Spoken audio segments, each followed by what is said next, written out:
नमस्कार साथीहरू, अहिले हामीसँग छ एउटा एक्सपोनेन्शियल इक्वेसन जसलाई हामी सल्भ गर्ने कोसिस गर्छौं। यसमा छ 3 रेज टु पावर x बराबर x रेज टु पावर 9।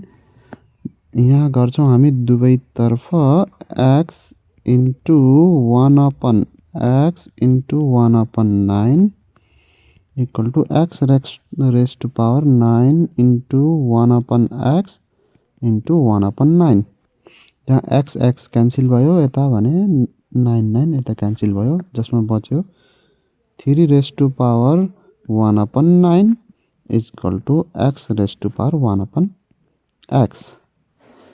यति गरिसकेपछि x हरु एक साइडमा आउँछ भने नम्बर जति सबै एक ठाउँमा आउँछ। अब यसलाई हामी एउटा मेथड छ, एउटा ल के छ भने a raise to power a equal to b raise to power b हुन्छ भने a इक्वल टु b हुन्छ है। हामी यस्तै गर्ने कोसिस गर्छौं।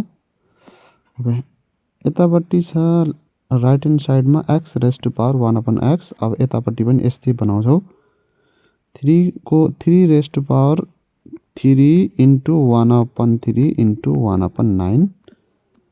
यो 3 रेज टु पावर 3 लाई एउटा कोठा एउटा ब्राकेटमा र 1 अपन 3 3 9 जा 27 equal to x raise to power 1 upon x।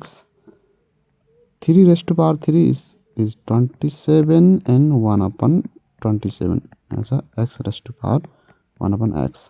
So यो इक्वेसन भयो ठ्याक्कै यस्तै भने x को भ्यालु कति आयो 27। हस्त धन्यवाद, बाई बाई, टेक केयर।